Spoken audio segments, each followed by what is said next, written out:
ஓம் நமச்சிவாய! வணக்கம் அன்பு நேயர்களே, நான் ஜோதிடர் ஜெமிலி ஃபைண்டிபிள் பேசுகிறேன். குருவால குருவே துணை. மே மாத பலன்கள் மேஷராசி என்பவர்களுக்கு எப்படிப்பட்ட பலன் தர உள்ளது என்பதை பற்றி நம்ம விரிவாக பார்க்கலாம்.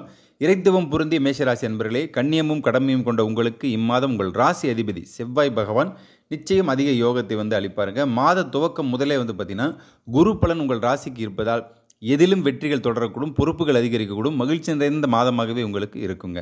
சந்திராஷ்டம நாட்கள், ஏன் இந்த சந்திராஷ்டம நாட்கள் நம்ம குறிப்பாக சொல்கிறோன்னா, இதில் தான் பார்த்தீங்கன்னா கூடுதலான ஒரு டென்ஷன், அலைச்சல், ஏகப்பட்ட பிரச்சனைகள் வரக்கூடுங்க. இந்த நாட்களில் கொஞ்சம் கவனமாகவே நம்ம இருக்கணும். 23/5/2024 அதிகாலை 4:30 மணி முதல் 25/4/2024 காலை 11 மணி வரை 2.5 நாட்களுக்கு முழுமையாக சந்திராஷ்டம் இருப்பதால் எதிலும் கவனம் தேவைப்படக்கூடும். குடும்பம், வேலை செய்யும் இடம், வண்டி வாகனம், காதலர்கள் அனைத்திலுமே முன் எச்சரிக்கையாக இருந்தால் நிச்சயம் நன்மை சேரும். விநாயக பெருமானை வணங்கிவிட்டு வெளியே நீங்கள் போகலாங்க. இம்மாதம் வேலை தொழில் பொறுத்தவரையில் பார்த்தீங்கன்னா புதிய திட்டங்கள் சிறப்பாகவே செயல்படுத்துவீங்க.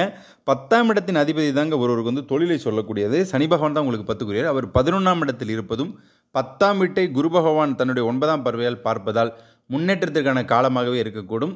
வாழ்க்கையில் எதிர்பார்த்த யோக காலங்கள் நிச்சயம் அப்படியே மாறக்கூடுங்க. தொழிலில் நல்ல லாபம் ஏற்படக்கூடும். வியாபாரம் தொடர்பான பயணங்கள் மேற்கொள்வீங்க. உணவு தொழில் முதல் உள்ளூர் சில்லறை வியாபாரிகள் வரை அத்தனை பேருக்குமே பார்த்தீங்கன்னா பதட்டம் இல்லாமல் பணவரவு அதிகமாகவே வரக்கூடும். மேலும் மாத பலன்கள் சொல்லும்போது சுப கிரகங்களுடைய தொடர்பு எப்படி உங்களுக்கு உள்ளது, அதை வச்சு நம்ம இந்த பணப்புழக்கத்தை பார்க்கலாம். அதே டைமில் பார்த்தீங்கன்னா புதிய வேலை வாய்ப்பு தேடக்கூடியவங்களுக்கு சவாலாகவே இருக்கக்கூடும்.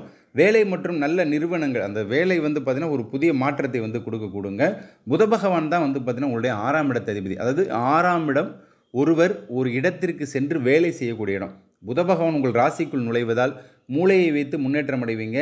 6ஆம் இடம் தான் உங்களுக்கு அதிகமான நன்மைகளையும் செய்யக்கூடுங்க. எனவே கம்ப்யூட்டர் துறை முதல் கலைத்துறையில் உள்ள அத்தனை பேருக்குமே பார்த்தீங்கன்னா திக்பலம் பெற்ற புதன் மகிழ்ச்சியை நிச்சயம் அளிப்பாருங்க. வருமானமும் உண்டாகக்கூடும். வெளிநாட்டு வேலையை பொறுத்த வரைக்கும் ராசியில் 12ஆம் இடத்து, அதாவது 12ஆம் இடம் தான் வெளிநாட்டை சொல்லக்கூடியதுங்க. ஒரு வெளிநாட்டுக்கு போகிறாரா, 8, 12 தொடர்பு ரொம்ப முக்கியம். அதில் 12ஆம் இடம் மிக மிக முக்கியமாகும். 12ஆம் இடத்தில் செவ்வாய், ராகு, சுக்கிரன் உச்சம் பெற்று இருப்பதால் இதுவரைக்கும் வாய்ப்பு கிடைக்காத, வெளிநாட்டில் போகிறதுக்கு வாய்ப்பு கிடைக்காம ரொம்ப கஷ்டப்பட்டவங்களுக்கு வெளிநாட்டு வாய்ப்பு கண்டிப்பாக கிடைக்கும். சர்வதேச நாடுகளில் வேலையும் உண்டாகக்கூடும். குடும்பத்துடைய கஷ்டம் நீங்கக்கூடும். வருமானம் கூடுதலாக வரக்கூடுங்க. திருமணம் மற்றும் சுப விசேஷங்களை பொறுத்த வரைக்கும் குரு பலன் முழுமையாக உங்கள் ராசிக்கு கிடைப்பதால், அதாவது 2ஆம் இடத்தில் குரு பகவான் அமர்ந்திருக்க நல்ல குடும்பம், அதாவது அழகான அன்பான வாழ்க்கை துணை அமைய பெறுவீங்க. அதே மாதிரி 7ஆம் இடமும் கல்யாணத்தை பற்றி சொல்லக்கூடியது. ஆண் பெண் உறவு, கணவன் மனைவி இணைவு. 7ஆம் இடத்தின் அதிபதி துலாம் சுக்கிரன், அவர் 12ஆம் இடத்தில் உச்சம் பெற்றிருப்பதால் சுப செலவை அளிப்பார். குடும்பம் களை கட்டக்கூடுங்க. காதலர்களை பொறுத்த வரைக்கும் மகிழ்ச்சியான நிகழ்வுகள் நிச்சயம் நடந்திடக்கூடும். ஏன்னா காதலை பற்றி சொல்லக்கூடிய இடமே 5ஆம் இடம் தாங்க. உங்கள் 5ஆம் இடத்தின் அதிபதி சிம்ம சூரியன், அவர் உச்சமடைந்து ராசியில் இருப்பதால் காதலில் நன்மை உண்டாகக்கூடும். காதலிலும் வெற்றி பெறுவீங்க.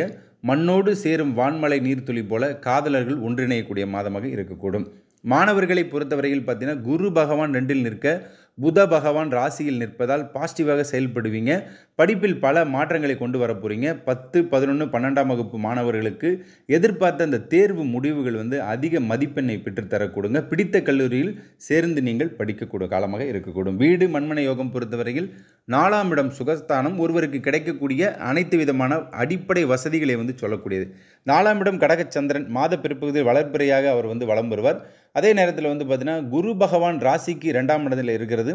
புதிய வீட்டில் நீங்கள் குடியேறலாம். வாடகை வீடு என்ற நிலைமை மாறக்கூடும். ஏன்னா 2ல் குரு இருந்தாலே பார்த்தீங்கன்னா உங்களுக்கு பணம் பல வழிகளில் வருங்க. பணம் வந்தால் என்ன பண்ணுவீங்க, கண்டிப்பாக ஒரு வீடு வாங்கணுன்ற எண்ணம் வரக்கூடும். வாகனங்கள், நிலங்கள், வீட்டிற்கு தேவையான பொருட்சேர்க்கை வாங்கி மகிழக்கூடிய மாதமாக இருக்கக்கூடும். புத்திரபாக்கியம் பொறுத்தவரையில் பூர்வ புண்ணியம் ஒருவரின் கர்மாவை நல்ல விதத்தில் உண்டாக்கக்கூடியது 5ஆம் இடம் தாங்க. அதாவது உங்களுடைய 5ஆம் இடத்தின் அதிபதி சிம்ம சூரியன், அவர் ராசியில் உச்சம் பெற்றிருப்பதால் புத்திர பாக்கியம், அதாவது குழந்தை செல்வத்தை அளிப்பார். முக்கியமாக சூரியன் குரு செவ்வாய் இவங்கெல்லாம் தொடர்பு பெற்றால் ஆண் வாரிசுகளை அள்ளி தருவாங்க. நிச்சயம் சந்தான பாக்கியம் கிடைக்கக்கூடிய மாதமாக இருக்கக்கூடும். அரசியலில் உள்ளவர்களுக்கு சூரியன் தலைமையை நிச்சயம் தருவாருங்க.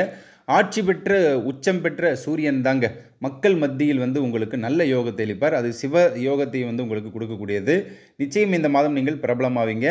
இந்த மாதம் மேஷராசி என்பவர்களுக்கு ஆற்றல் நிறைந்து செயல்படுவீங்க. பொது வழிபாடு திருச்செந்தூர் முருகன், செந்தூர் முருகன் வழிபாடு செய்து வாருங்கள் மற்றும் சுவாமிமலை முருகன் வழிபாடும் செய்து வாருங்கள். உங்கள் குலதெய்வம் இஷ்ட தெய்வத்தை வணங்கி வாருங்கள்.